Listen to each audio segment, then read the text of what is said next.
मुंबई सामाजिक साहित्यिक जागरूकता मंच मुंबई महाराष्ट्र द्वारा राष्ट्रीय सेमिनार राजभाषा हिंदी दशा और दिशा का काव्य गोष्ठी का आयोजन किया गया।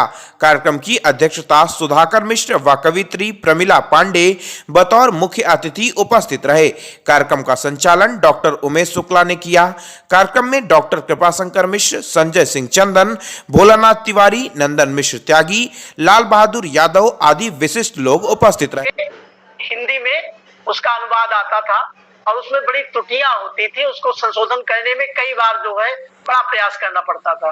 लेकिन आज ऐसी ऐसी लिपियां आ गई, ऐसी ऐसी पद्धत आ गई है कि हिंदी वाकई में अब वो परेशानियां नहीं आ रही। तो हिंदी का विकास तो काफी हद तक सरकार द्वारा भी किया जा रहा है और प्रयास भी कर रही है सरकारें कि हिंदी को हम बढ़ावा दें। थोड़ा और कुछ कहना चाहूंगा कि हम अपने घरों में अधिकांशता देखिए तो अपने घरों में हिंदी बोलने का कम ही प्रयास करते हैं। Good night, good morning, good evening, बच्चों के हम ये नहीं कहते एक सुप्रभात हो। और चूँकि हिंदी एक इतना विशाल विषय है कि इसके बारे में बहुत संक्षिप्त में कह पाना बड़ा मुश्किल है। लेकिन अभी ज्ञानेंद्र जी ने कहा, मैं बहुत गौर से उसको सुन रहा था, बड़ा अच्छा लगा। और यहाँ मंच पे भी आज कई प्रकांड वक्ता हमारे बीच में बैठे हुए हैं और मुझे लगता है सबको अवसर मिलना चाहिए। मैं ज़्यादा समय नहीं लूँगा, खाली मैं एक ही सब्जेक्ट अपने मानसिक तौर पे कहना चाहूँगा। भारतीय संविधान ने हिंदी के लिए क्या संवैधानिक प्रावधान किए और क्या संवैधानिक प्रावधान किए, तो फिर 26 जनवरी 1950 से लेके 19 सितंबर 2021 तक हम उस राजभाषा के माध्यम तक कहाँ आए, क्योंकि 1857 की क्रांति की असफलता का में व्यतीत हो चुका है। तो समय का ध्यान रखते हुए मैं दशा और दिशा पर केवल इतना ही कहूंगा कि हमारी दशा पहले चाहे जो भी रही हो, हमारी दशा के चाहे अच्छे काल रहे हों या खराब काल रहे हों, लेकिन जब से हम आजाद हुए हैं 1949 के पश्चात हमारी भाषा ने अप्रतिम प्रगति की है। अभी ज्ञानेंद्र पांडे जी कह रहे थे और यह ध्यान रखना बहुत जरूरी है कि स्वतंत्रता के पहले 800 वर्षों तक हमारी गुलामी की मानसिकता ने हमारी भाषा को उतना प्रबुद्ध नहीं होने दिया जितना कि होना चाहिए था। खैर, अब विषय को लेकर के हम खिन्नता महसूस करें या उसमें गलतियां ढूंढें, यह विषय हमारे आज का नहीं है। आज का हमारा विषय है कि हिंदी की जो दशा है वो वर्तमान में कैसी है। बड़े संतुष्टि के भाव से हम कह सकते हैं कि बहुत सारे प्रचार माध्यमों ने, बोलने से लेकर क्रियाकलापों तक के माध्यमों ने हमारी हिंदी को बहुत ही सुदृढ़ किया है, बहुत ही मजबूत किया है। चाहे वो घर के अंदर बोली जाने वाली भाषा हो, चाहे घर के बाहर बोली जाने वाली भाषा हो, चाहे देश में बोली जाने वाली भाषा हो, चाहे विदेशों में बोली जाने वाली भाषा हो। जब यह संयुक्त राष्ट्र के मंच से और वहां के कम से कम 198 देशों ने हिंदी के इंस्टीट्यूशन अपने देशों में स्थापित किए, तो इसका प्रभाव अपने आप में बहुत व्यापक है। कम से कम इतना है कि पूरी दुनिया के लोग हिंदी को सीखने का प्रयास तो कर रहे हैं। मुझे याद है मोदी जी जब अमेरिका गए थे तो उन्होंने ट्रंप से कहलवाया था, नमस्ते भारत, नमस्ते भारत। ये कोई अपने आप में कुछ कम नहीं है। जहां आज हमारी भाषा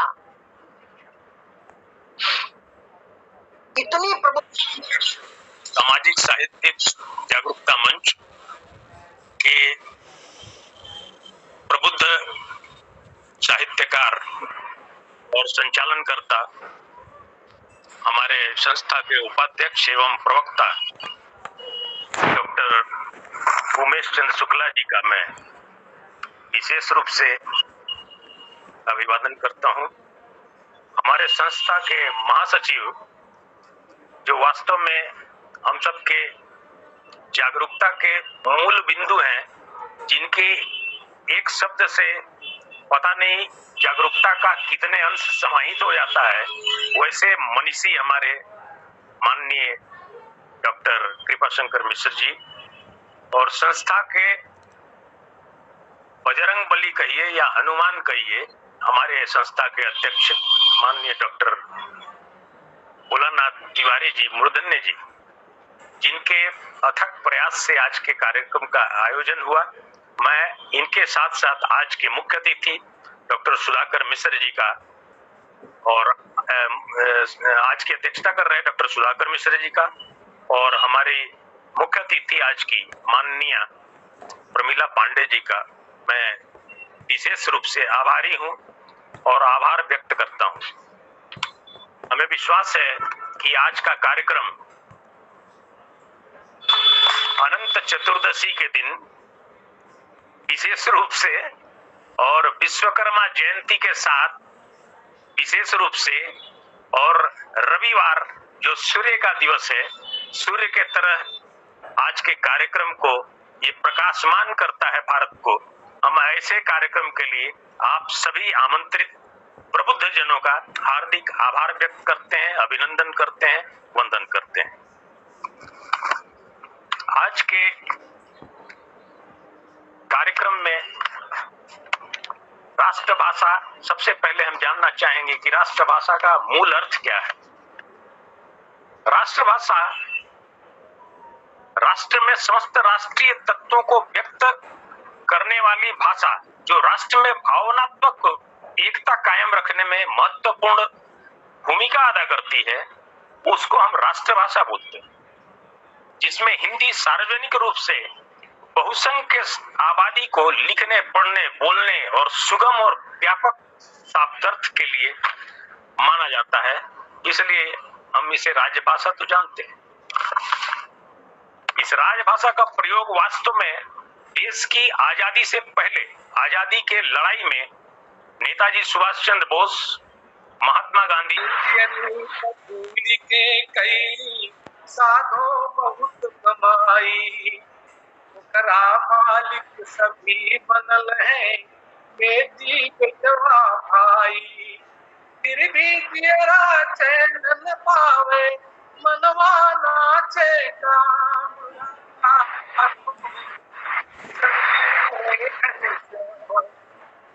पैसा प्रभु का काम आसमां, कोई सकल जवानी, नीच बचताए अब का, कोई गई खत्म कहानी, चलत की गरिया कमल ना आए नाम। वाह वाह, बहुत सुंदर, बहुत सुंदर।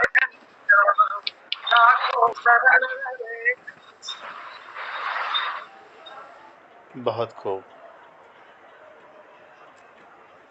हेलो, बहुत सुंदर कमल जी, बहुत ही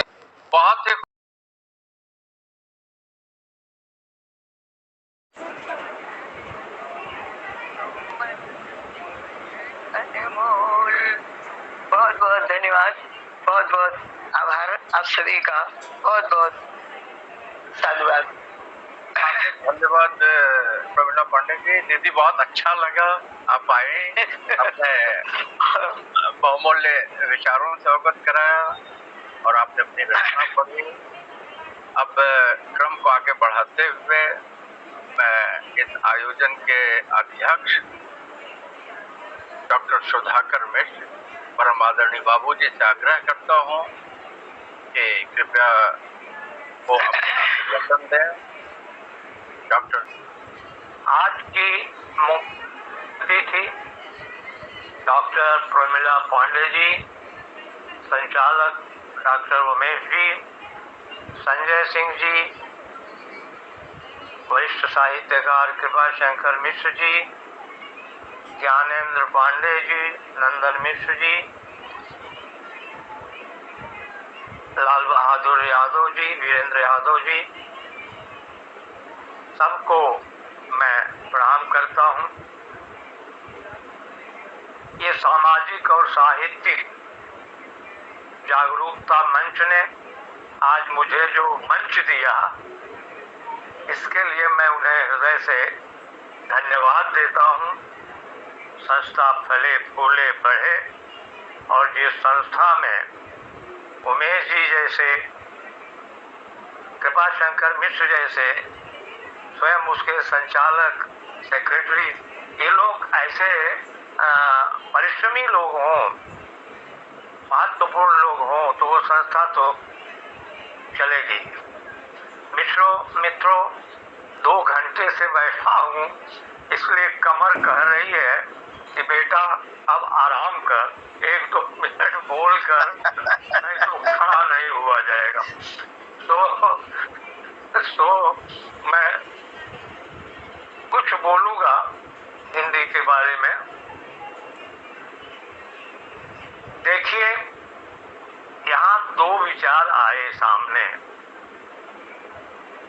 एक तो यह विचार आया कि हिंदी बड़ी शक्तिशाली भाषा है, और थोड़ा डरते शर्माते ये भी विचार आया कि आज उसकी दिशा अच्छी नहीं है। दोनों विचार आए। बहुत अच्छी है और आज उसकी दिशा जो है वो आज दशा भी अच्छी नहीं है और दिशा भी कुछ ऐसे। मुझे लगा कि ये 2 तरह के विचार आए। तो दशा की बात यह सोचिए कि हिंदी ने देश की बड़ी सेवा की है। ये देशवासी बोल सकते हैं, जो साहित्यकार है वो नहीं बोल सकते। शुरू से ही जब हिंदी जन्मी है, तब से उसने इस देश को प्रेम का संदेश दिया है, एकता का संदेश दिया है, विश्व बंधुत्व का संदेश दिया है, और यह संदेश दिया है कि कोई भाषा इस अहंकार में न पड़े कि वह अपने आसपास की जो बोलियां हैं, भाषाएं हैं, उनका तिरस्कार करके चलेगी। तो मित्रों, उसके इसी गुण को ध्यान में रख करके हमारे यहाँ संतों ने हिंदी को अपनी वाणी का, अपने संदेश का, अपने काव्यत्व का आधार बनाया था। 200 वर्षों तक संतों ने उसी में देश को जोड़ा, उसी भाषा के माध्यम से अपनी बात कही। पूर्व, पश्चिम, उत्तर, दक्षिण में तो ब्रजभाषा की पढ़ाई होती थी बकायदे। वहाँ के लोग यहाँ उत्तर आते थे, उत्तर से लोग जिस आदमी वहाँ जाते थे। तो इसने बड़ी सेवा की उसकी। इसके बाद आया स्वतंत्रता संग्राम। जैसा सबने कहा, मुझे लगता है कि हिंदी ने ही उस समय देश को एकता के सूत्र में बांधा था। उस समय बहुत लोग थे, बड़े बड़े लोग थे, जो कहा करते थे कि इस देश की राष्ट्रभाषा हिंदी बनेगी, हिंदी ही बनेगी। लेकिन जब देश स्वतंत्र हुआ, तब लोग भूल गए। वो एक लोग गीत है ना, काज कहे पिया झूलनी लिए हुए, अब हो तो बिन शर्मा विसर गए बतिया। तो लोगों ने पहले तो खूब ललकारा कि हिंदी राष्ट्रभाषा बनेगी, हिंदी राष्ट्रभाषा बनेगी। लेकिन जब स्वतंत्रता मिल गई, तब सब खाने कमाने में लग गए। याद रखिए, महाभारत के युद्ध के समय जब शुरू नहीं हुआ था, तो युधिष्ठिर कृपाचार्य के यहाँ गए,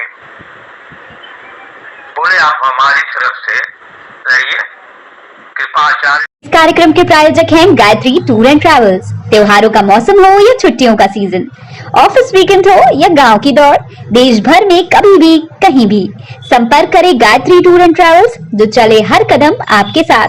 पालघर, महाराष्ट्र। फोन नंबर है 9823147247। नमस्कार दोस्तों, केशियन एयरलाइंस सच का आईना में देखिए राजनीति, मनोरंजन, बिजनेस, खेलकूद, धर्म और देश दुनिया की प्रमुख खबरें। केशियन एयरलाइंस पर हमारे चैनल को लगातार देखने के लिए सब्सक्राइब करें, बेल आइकन दबाकर अप्रूव करें।